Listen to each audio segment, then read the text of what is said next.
بسم الله الرحمن الرحیم. درس گذشته در درس فقه خواهران عزیز ما درباره غسل صحبت کردیم.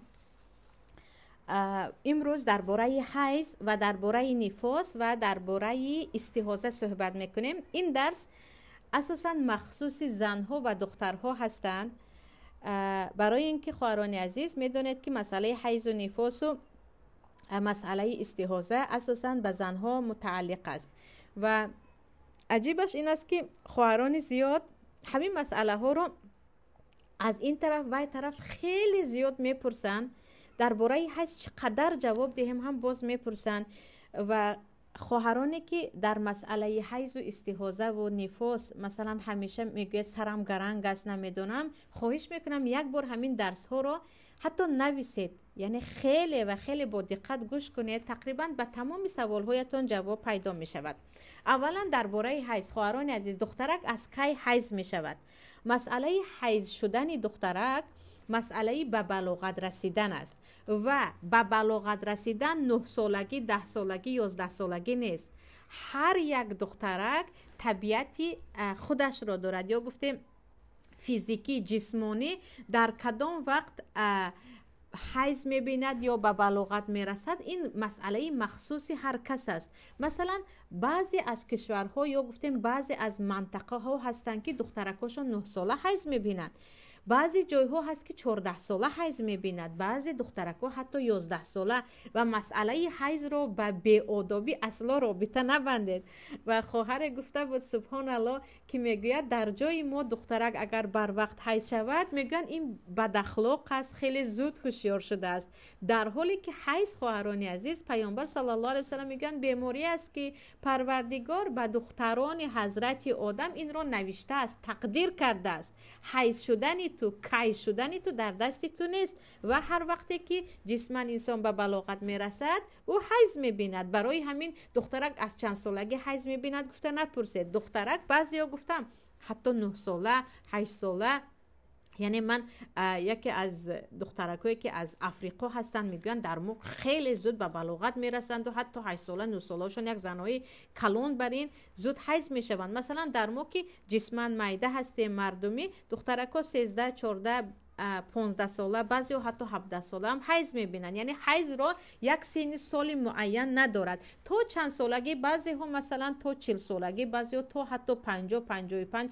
تو 60 سالگی حیض میدیده زنها هم هستن. یعنی این مسئله کاملا مربوط است به جسمی یا که گفتیم به جسمانی یا فیزیکی یک زن. یعنی این رو همون دولت یا همین دخترها در همین وقت باید حیض بینن گفته نمی شود. اما گفتیم کودک به بلاغت نرسیده است و جسمش معلوم است، چون که به بلاغت دخترک میرسد الکی به زن مانند می شود، قدرس می شود.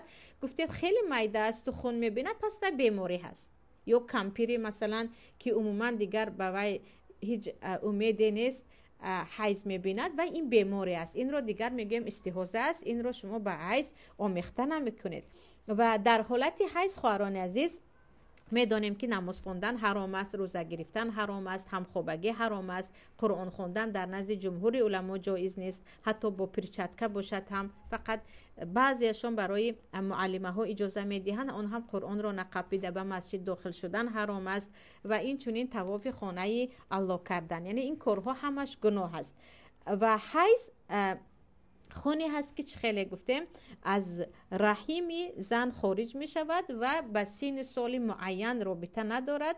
بعد از به بلاغت رسیدن که هر دخترک در هر سن سال به بلاغت می رسد خارج می شود. در مذهب ابو حنیفه رحمت الله علیه خواهران است، یا قولی بگویم در قول ابو حنیفه رحمت الله علیه میگویند کمترین روزی که زن حیض می شود 3 روز است، اکثریتش 10 روز. اما مثلا خود شاگرد ابو حنیفه رحمت الله علیه ابو یوسف میگن نه 2 روز هم زن حیض شده میتواند، 2 روز هم زن حیض شده میتواند. ولی حدیثی که خواهران عزیز در مذهب ابو حنیفه یا در مذهب حنفی هست که زن کمترینش 3 روز حیض میبیند و زیادیش 10 روز، تقریبا حدیثی ضعیف است و تمام اینا گیم اکثریت علما ضعیف میگویند. اما حدیثی که درباره زن 3 روز حیض میبیند اگر صحیح گویم هم، یعنی اکثریت زنها کمترین 3 روز حیض میبینند، زیادیشون 10 روز. و امام شافعی میگویند که من خودم دیدم با چشمم زنهایی که حتی 1 روز حیض میبینند و این رو من هم دیدگی هستم. خواهران عزیز، بعضی رو میشناسم که پگاه روز حیض میشوند، شبش غسل میکنند، از اول همین گونه حیض میبینند.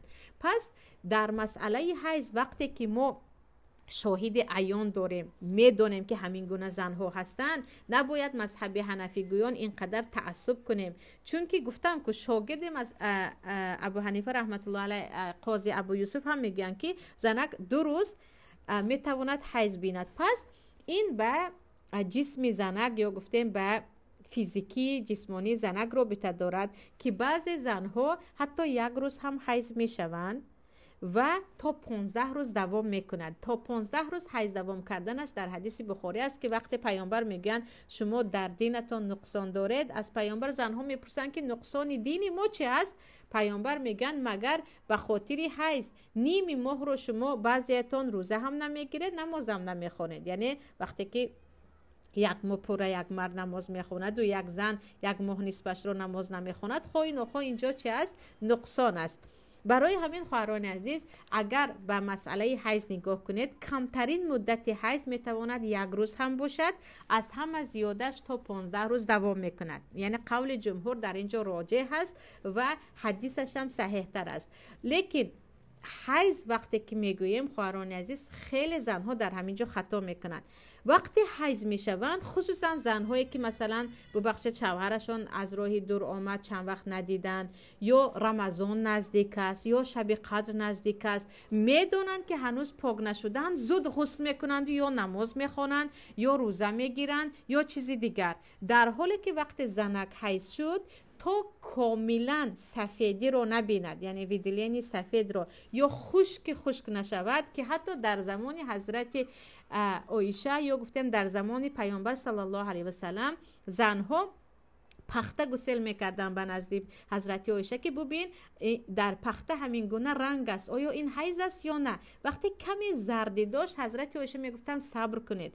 خواهران، مسئله در وقت حیض هم خوابگی گناه کبیره است. در وقت حیض روزه داشتن و نماز خواندن تماما گناه است. شما نباید شتاب کنید و یا نه من رمضان نمیخواهم از دستی هم، شب قدر نمیخواهم از دستی هم، شوهرم یکی خفه میشود گویم غسل کنید. یعنی نباید این گونه شتاب کرد که این گونه شتاب میکرده و خیلی زیاد هستند. اینجا مسئله تقوا رو باید رعایت کرد. وقتی شما از حیض پاک شدید، یا کاملا باید آب سفید ببینید یا که چی کاملا خشک. اما گفتید که من کلا ویدلینی سفید دیدم اما باز بعد از 1 روز آمد، در اینجا شما یه وقتی یقین کرده بودید که حیض نیستید، انشالله گناهگار نیستید. اما اینکه شبهه دارید و باز غسل کرده از پای کارتون میشوید، اینجا گناهگار میشوید. این بی تقواگی هست که نباید در اینجا شتاب کرد. یعنی در وقت حیض کارهایی که حرام است، خیلی گفتم بعضیش 1 قطره 2 قطره آخر بوکه ندارد.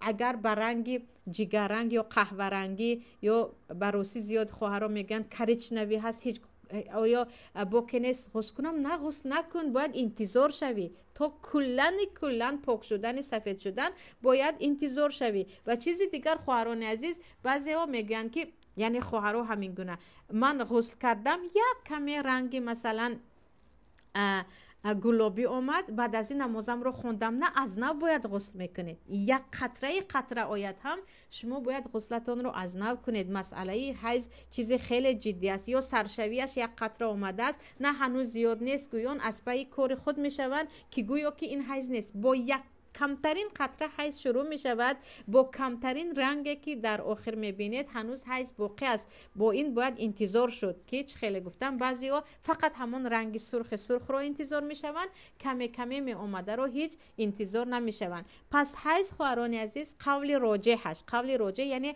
سخنی که دلیل در آن قوی هست و آره در مذهب ابو حنیفه رحمت الله علیه این گونه قول و حدیث هست، ولی خیلی گفتم اکثریت علما اون رو ضعیف میکنند و حتی در حقیقت شاهد هستیم که زنهایی هستند که 11 روز حیض میبینند. مثلا یک شاگرد ما هست میگه من از اولی دخترکی هم 14 روز حیض میبینم، همیشه من 14 روز حیض میبینم. چی میگه؟ نه مذهب ابو حنیفه 10 روز میگه در 4 روزش نماز خون گفته نمیشود، چون که میگه از اولی دخترکی هم همین گونه. یا بعضی خواهرانی هستند که خیلی گفتم میگن من فقط در یک شبانه روز حیض میبینم، یک زیاد میبینم، بعد از همین کلا سفید میشوم، من چیکار کنم؟ 3 روز انتظار شوم؟ نه، میتوانید 3 روز انتظار نشوید. پس خواهران عزیز، حیض میتواند یک روز هم باشد، اما این معنیش این نیست که کمی گلابی آمد یا کمی رنگ قهوه رنگی آمد شما شتاب غسل کنید. کلا تا سفید نشدن انتظار میشوید، چی حتی در حج باشید، چی در شب قدر باشید. مسئله به حیض اهمیت دادن این تقوا هست، نباید به تقواگی کرد. حدیث عبدالله ابن عباس است که وقتی که برعلا دیده و دانسته در وقت حیض انسان هم خوابگی می شود، یکم این گناه کبیره است. دیده و دانسته این کارو کردن گناه کبیره هست، برای اینکه الله چی میگه؟ يسألونك عن المحيض قل هو أذن فاعتزلوا النساء في المحيض ولا تقربوهن حتى يطهرن. به زنها در وقت حیض اصلا نزدیکی نکنید، هیچ نزدیکی نکنید، و وقتی که آنها از حیض پاک شدند و غسل کردند بعدا نزدیکی کنید. در شریعت خواهران عزیز، کسی که دیده و دانسته خیلی گفتم حیض است و همخوابگی میکند گناه کبیره است، این رو حلال دانستن حتی کفر است، از این انسان خارج می شود. و اگر شما ندانسته هم حتی یعنی شبهه بود و همخوابگی کردید، کفاره دارد. تا 2 گرم طلا پولش رو باید به یک قنبغل بدید. مسئله عادی نیست که زیادی ها این چیز رو، یعنی خواهران زیاد عموما بی‌پروا هستند. چیزی دیگر بعد از حیض پاک شدن نباید نماز قضا شود، خیلی زود باید غسل کنید و از پای نماز شوید. بعضی خواهران میگن من سحری از حیض پاک میشوم خفتن رفته غسل میکنم. چرا؟ این نمازها چی میشود؟ تو خودت وقتی یقین کردی که سحری از حیض پاک شدی، باید همون لحظه برایت فرض است که غسل کنی و نمازت رو بخونی.